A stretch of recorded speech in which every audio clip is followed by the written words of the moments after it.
Welcome back to Community Viewpoint for segment 2. I am your host today for this segment, Maria Hurst. And you'll see John next week, and you probably saw John last week. And you can find us on kpvm.tv. Just go to programming, click Community Viewpoint, and also click all the other little tabs for all the other shows in the news, and you can find all the other good programming that we have here on KPVM. And you can also find us on 46.1, 0.2, 0.3, and 0.4 for the analog station 41. We're back again with Pastor Ron and Sandy, and this is Sandy Tucker from the Path of Hope Food Bank, and many other. We all have a lot of hats when we volunteer out here, and Pastor Ron Fairbairn. And we just, if you missed the last segment, you can find it on YouTube. Just type in KPVM Community Viewpoint and look for the date, or you can go to kpvm.tv and find the first segment. We just talked about the Give From Your Heart donation jars and the community yard sale. That's July 20th. If you missed that, the Give From Your Hope donation jars goes towards helping people for services in need through the Family Resource Center, and the community yard sale, which is July 20th at the 9 Communities Coalition, air-conditioned shopping. Yeah. So our next segment, we would like to talk about 2 different things: the New Hope Fellowship Recreation Center and the Path of Hope. So I'm going to let Sandy take it from here and tell us all about it. Okay. Well, this year we've just finally been able to open up the back area in our church where the school used to be, a rec center. Right now we're currently open 3 days a week. We're open from 3 to 7 on Mondays and Fridays, and on Thursdays we're open from 8 a.m. till noon. Now this is a great area for kids to come and play. Up to age 10, there has to be a parent or at least a guardian or someone that's over 18 with them. You can't bring friends to keep track of your children. You're there so that you can have some entertaining time, either inside or outside. There's all kinds of things going on. They have games inside. They have face painting that they're learning to do, because this fall festival they're going to be out there painting faces from having learned that here while they're playing. So there's lots of fun things for them to do rather than sit at home, and it gets you out. And then the older children are allowed to be there up to the age of 18, and no one over 18 is allowed to be on property unless they're with one of the smaller children. So we are supervising it so that it's a safe place for the children to be. That's awesome. So we're really excited. So the kids can go, and it's a good way for them to meet other kids too. And a lot of times with other people. Yeah, and especially like you said in the last segment, there's people moving to town. And right now, I mean, if you don't have access to to go bowling or this is just as fun. You're going out to hang out, be with some other kids, maybe meet some other parents. Network a bit, and it's free. And it's free, yeah. And it's fun. And it's time from having children just being always at home, because always every summer, if we're going to try and be open more as we get more people who are willing to volunteer their time and come in and be one of the people there responsible for the children. So if a parent wants to go check it out, they can go check it out. Absolutely. Monday from 3 to 7, Thursday from 8 to noon, Friday from 3 to 7, and then if you come and you like it and you're interested in volunteering, or if you're just interested in volunteering, contact Sandy and she can get you all set up. Yeah, you're more than welcome to talk to them because they run that program. I don't. Oh, okay. So you really want to talk to Kathy Swan. Okay, but so just show up. Yes, just show up, and you're more than welcome to call the office. Okay. And we'll get the message to Kathy. Okay. So, awesome. And then Path of Hope, we do a lot of things, but the thing that I'm trying to get out right now is USDA commodities will be July 13th. This is important for all of our lower income families. To get commodities, I have to follow their rules, and their rules say that I have to have an ID, which means a photo ID that shows you live here in Nevada, and you have to have a utility bill that's current, or something that shows that same address. If you have a P.O. box, usually the best thing for me to verify everything is a Valley Electric. If you have a letter from the welfare, because you're getting food stamps, that automatically qualifies you for USDA. And if you bring that letter that's dated, it'll have to be dated June or July for you to get July USDA commodities.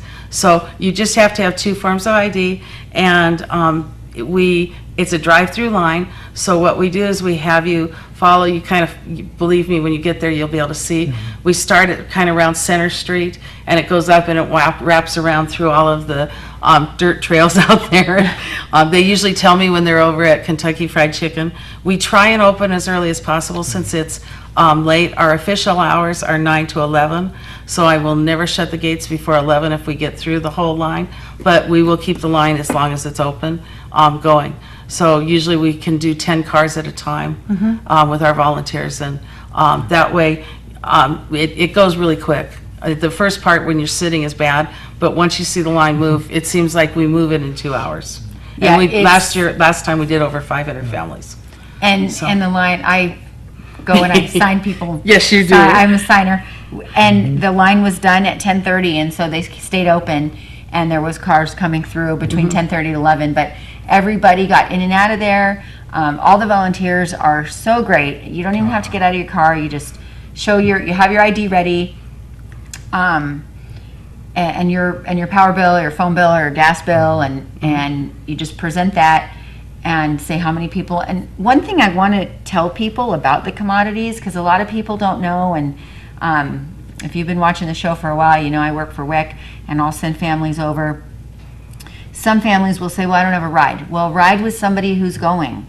So, because as long as you have your ID and your proof of residency, you can ride with a friend. You don't have, it's not one family per car. It's one family per ID and residency, and you tell us how many are in your family and show your proof. I mean, because you're bringing your proof, you're bringing your ID, and you're bringing your proof of residency. So if you want to ride with your sister or your neighbor, you can ride together so that you're just in one car, and both people will get taken care of at that time. Yeah, just try and not have Just have everything ready. Yeah, well, just not have your trunk full. If you've brought 3 people with you, that means you're getting at least 4 boxes of food. So make sure you have some room for it, because we've had to send it out on laps before. Yeah. It's heavy. It is heavy. So bring, if you are, that's a good point. If you're bringing other people, make sure you have room to put your boxes. That's for sure.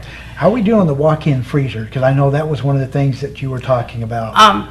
I think I have a walk-in freezer. It's a little smaller than we wanted to get, but any freezer at this point would help. Right. So I'm really excited. They're working on it right now and are supposed to get back to me next week. So we already have a refrigeration unit that's 40 feet long, and so we are trying to match that with a freezer. Okay. Well, that's one of the things at Nye Communities Coalition is that because their big freezer, when they took that the old Mats Elementary School, and I mean, you've had your food sometimes stacked in there, For only weeks. the forklift can get it out. Well, yeah, unfortunately, the forklift doesn't fit in, so we hand stack it in and we hand bring it out. But yes, the coalition has just been so generous to us to offer that. We just emptied it yesterday again. There you go. And I said, my food will come again on July 11th. I might need And here it comes on a semi-truck.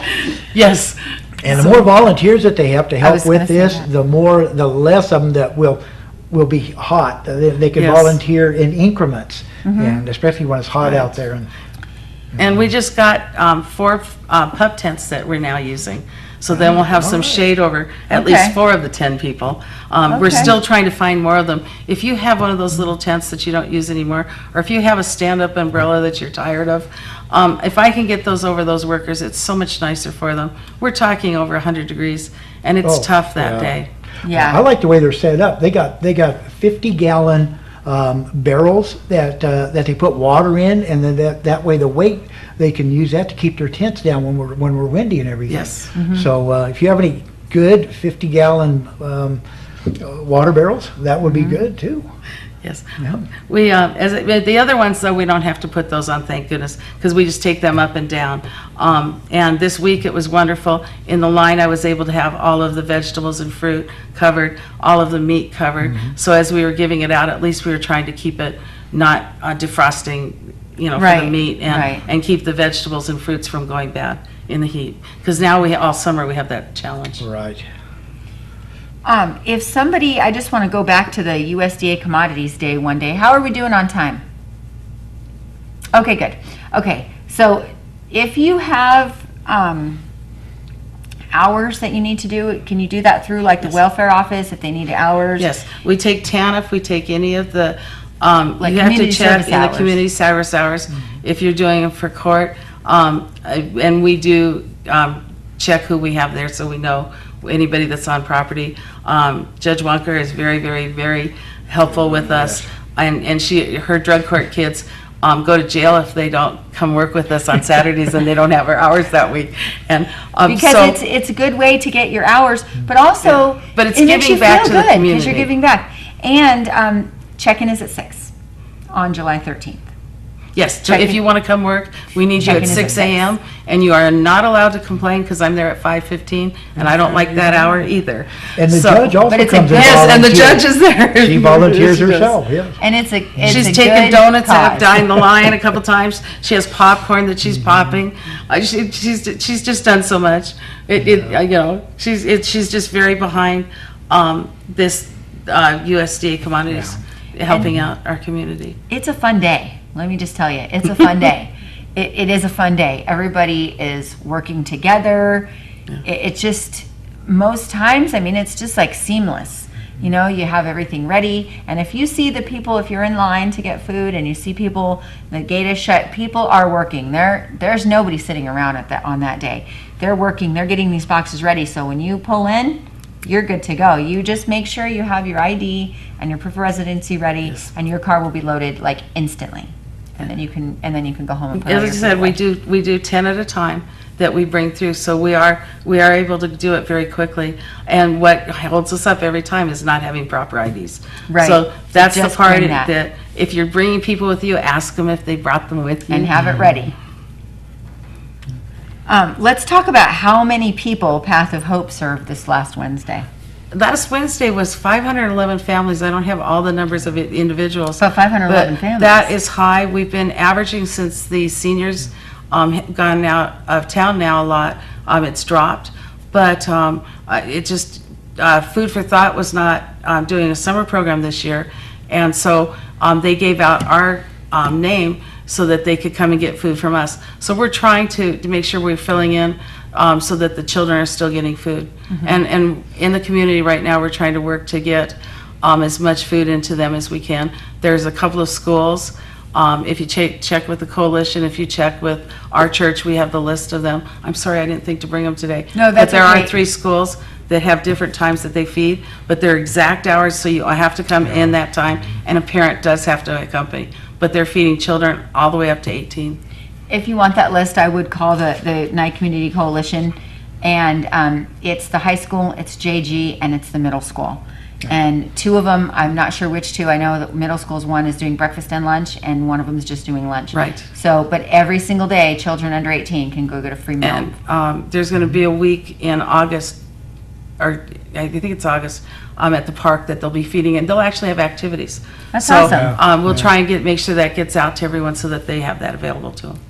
That's awesome. So Path of Hope every Wednesday from 9 to 11, July 13th. Don't miss the USDA commodities. And it's right on West Street at the New Hope Fellowship Church. Thank you so much for coming. I really appreciate all the work that you do in the community. It's really a blessing to have you both here. Well, thank you. Thank you for very having us. much. And thank you for joining us today. If you missed any part of this, go to kpvm.tv or YouTube and search Community Viewpoint. Thank you so much.